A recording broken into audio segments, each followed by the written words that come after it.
katika upande wa wananchi wote kwa ujumla hizi vizimia moto tunasema kwa kubebeka vidogodogo ambavyo tunasema ni kila mtu anaweza kutumia. Watu wengi wanahisi kama vizimia moto vimetengenezwa kwa ajili ya wazima moto wao ndio kwa wao, lakini vizimia moto vimetengenezwa kama ni kitu ambacho kinatumia kama kwa kipindi cha dharura cha ajali. Tunaelewana?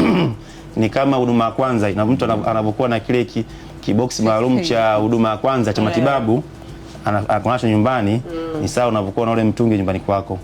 Kwa hiyo ule umeandaliwa kwa ajili ya watu wote, sio kwa ajili ya wazima moto. Ile ni kwa ajili ya watu wote, kila mtu anataka awe nao kile gari yake, nyumbani kwake, kila anapoenda. Ile ni kwa ajili ya imetokea emergency, unatumia kile kifaa. Na uzuri wa kile kifaa chenyewe kinakusaidia uweze kuzima moto kwa urahisi zaidi na bila kutumia nguvu nyingi na bila kujichosha. Bila kujichosha. Mimi napenda kuambia watu ni kuwa napenda kuwafundisha, napenda mimi kuambia napenda hata ninavaa suti nyeupe. Ninapofanya demonstration waone sichafuki.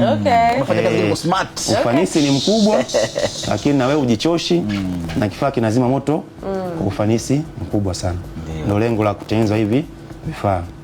Kwa hiyo kwa upande wetu sisi tunaendelea kuasisitiza wananchi waweze kununua hivi vifaa na wanavyo majumbani kwao.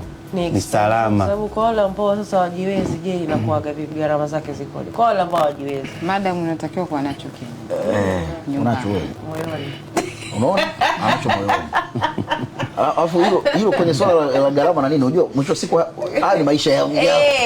Ni uhai. Sasa wewe kama lakini pia tuna njia za asili, unaweza ukaweka mchanga mkavu.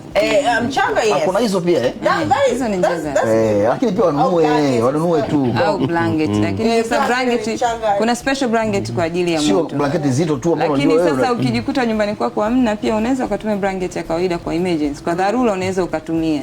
Japo yani haini not recommended sana, lakini unapopata dharura au encourage kutumia hiyo. Yani lakini unapopata dharura sasa alafu nikisema blanket siku hizi sijui kama siku hizi tuna maduvet. Tuna duvet. Hizo blanket hapo. Blanket zile za shule zile ukienda clinic zile kama zinatoka na nini kama hizo blanket. Zile ndio blanket ambazo zinaweza kuzima moto. Sasa hivi kuna maduvet bwana. Sasa duvet yenyewe ndani inapamba. Inakuwaje sasa? Si inaweza likawaka kwa. Sijui utazimaje.